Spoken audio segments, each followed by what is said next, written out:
बढ़ते अगली खबर की ओर। शिक्षक नियुक्ति परीक्षा में सफल अभ्यर्थियों को मुख्यमंत्री हेमंत सोरेन ने नियुक्ति पत्र सौंपा। साथ ही 10वीं और 12वीं की बोर्ड परीक्षा के टॉपर विद्यार्थियों को पुरस्कृत भी किया।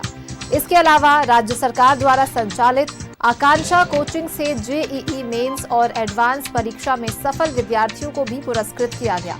सीएम स्कूल ऑफ एक्सीलेंस के 10वीं 12वीं की परीक्षा में प्रथम स्थान पाने वाले विद्यार्थियों और राज्य स्तर पर द्वितीय तृतीय स्थान पाने वाले विद्यार्थियों को जिला स्तर पर कार्यक्रम कर पुरस्कृत किया गया। प्रोजेक्ट भवन सभागार में बोर्ड परीक्षा में प्रथम स्थान पर रहने वाले विद्यार्थी को राज्य स्तर पर होने वाले कार्यक्रम में पुरस्कृत किया गया।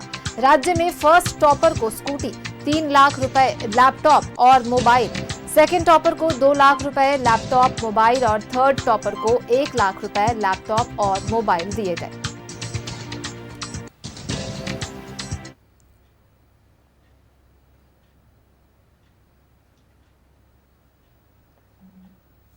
दसवीं और 12वीं सरकार के पहले जो प्राथमिक पाठशालाओं में ड्रॉप आउट की संख्या, आप आंकड़े उठाकर देख लीजिए, उसमें कमी आई।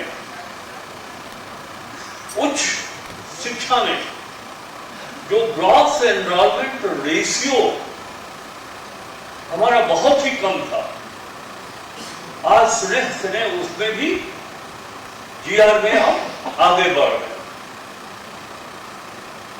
ये एक ऑब्जेक्टिव है कि कैसे हम इस शिक्षा के परिक्षेत्र को मजबूत करें। एक बात मैं कहना चाहता हूं, मुख्यमंत्री जी के या हमारी सरकार के उस योजना के बारे में मैं कुछ नहीं कहूंगा, लेकिन सिर्फ इतना कहूंगा कि मैं पलामू जिला के ग्रामीण क्षेत्र से आता हूं। एक कारण था ड्रॉप आउट होने का।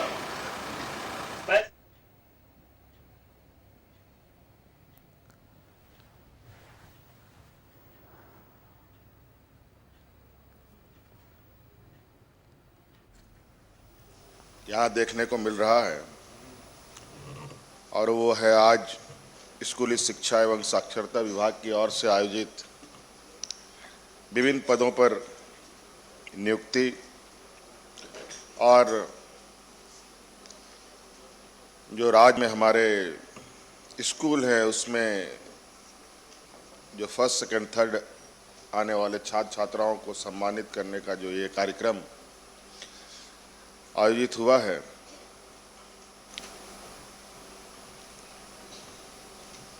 आज इस कार्यक्रम में हमारे साथ मंच पर उपस्थित हमारे मंत्रिमंडल के सभी सहयोगीगण, स्कूली शिक्षा विभाग के सचिव और विशेषकर यहाँ आए हुए आप सभी नवनियुक्त शिक्षक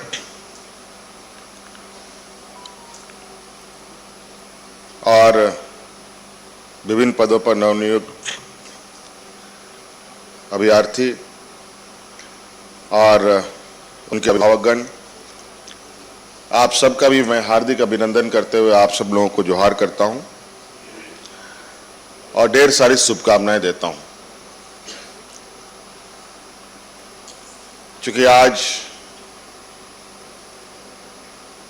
चूंकि ये सभागार थोड़ा छोटा है, आज के दिन नियुक्ति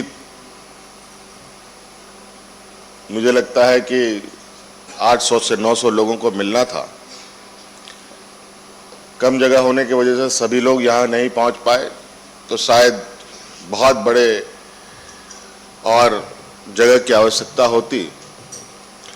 आज सिंबॉलिक तौर पर सबको नियुक्ति पत्र दिया गया।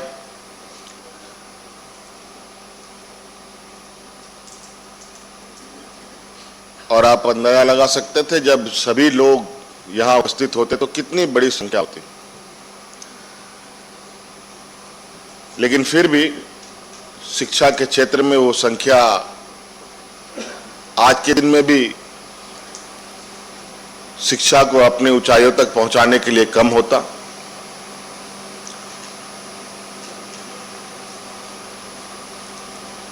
और हम लोगों का ये प्रयास है कि शिक्षा के क्षेत्र में झारखंड प्रदेश एक अपना अलग स्थान प्राप्त करे। अलग अलग माध्यमों से हम लोगों ने कई ऐसे प्रयास किए हैं जो मुझे लगता है कि ये देश में भी एक चर्चा का विषय है कि झारखंड प्रदेश में शिक्षा को लेकर कई ऐसे महत्वपूर्ण कदम हम लोगों ने उठाए हैं।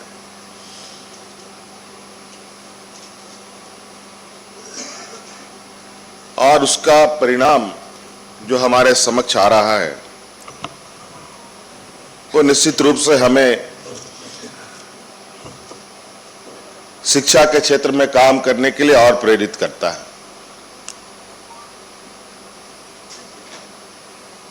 आज जब से हम लोगों ने सत्ता संभाला है उस समय से ही इस क्षेत्र में हम लोगों का विशेष ध्यान रहा है। पहली बार हमने अपने इस स्कूल के, इस राज्य के स्कूलों के, चाहे वो झारखंड बोर्ड के बच्चे हों, चाहे वो सीबीएसई के बच्चे हों, चाहे वो आईसीएसई के बच्चे हों, सभी बच्चों को प्रोत्साहित करने के लिए हम लोगों ने आर्थिक सहायता भी उनको दिया, सम्मान राशि दिया, समय आवश्यकता अनुसार उन्हें लैपटॉप भी बांटा।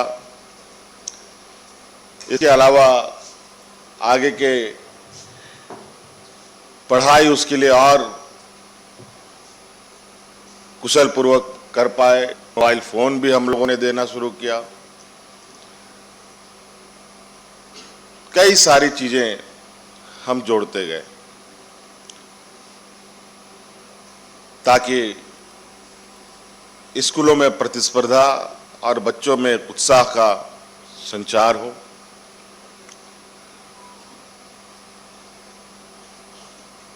आज देश में कंपटीशन का माहौल है। देश में सभी जगहों पर बड़े पैमाने में कंपटीशन होते हैं। हमारे सरकारी स्कूल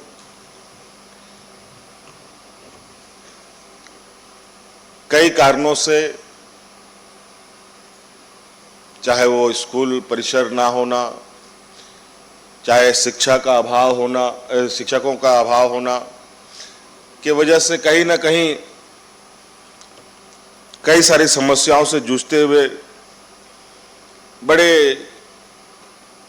ही काम चलाव व्यवस्था की स्थिति में ये चल रहा था।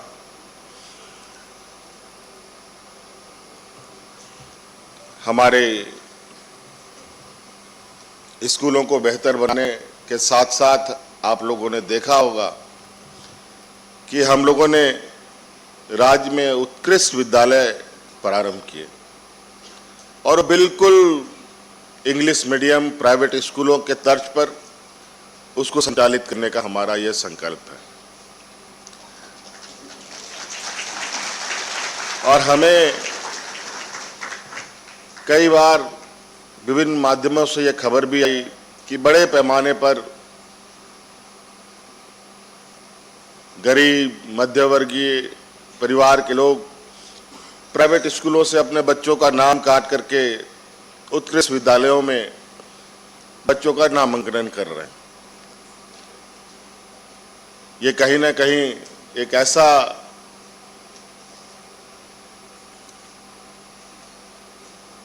विचार करने के लिए मजबूर करता है कि अगर हमारे स्कूल और बेहतर तरीके से संचालित होते तो आज इन महंगे महंगे स्कूलों में गरीब कर्ज लेकर के बच्चों को पढ़ने नहीं भेजता।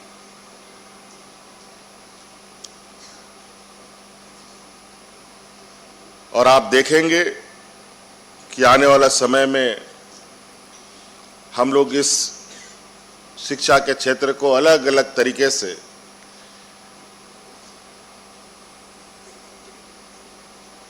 कैसे मजबूत किया जाए। अभी आप सब लोग को मालूम होगा, शिक्षा के क्षेत्र से जुड़े हुए लोग, अभी मैं घर से चला तो मैंने सोचा कि एक कड़ी क्यों और ना जोड़ा जाए। आपको पता है, हमारे राज्य में एक बहुत ही प्रतिष्ठित और नामी स्कूल है जिसको नेतरहाट विद्यालय कहते हैं, जहां देश दुनिया के अंदर सबसे अधिक IAS IPS हमारे इसी विद्यालयों से निकले हैं। और उसी तर्ज पर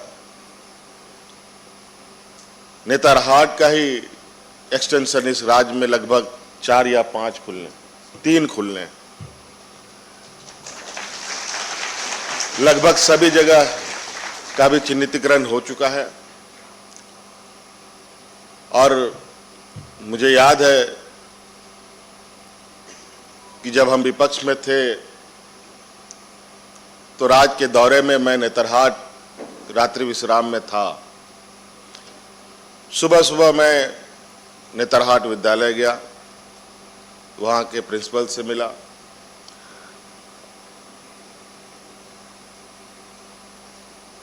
काफी विद्वान उस स्कूल से तो निकले, लेकिन स्कूल की हालत बहुत अच्छी नहीं थी। वो भी हिंदी मीडियम स्कूल था।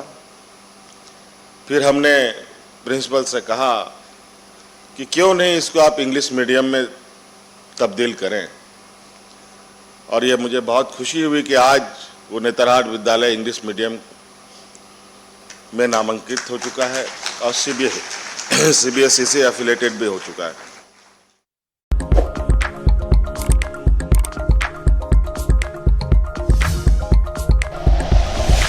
Like and share videos, subscribe करें हमारा चैनल और प्रेस करें बेल आइकॉन। News 11 भारत, सच है तो दिखेगा।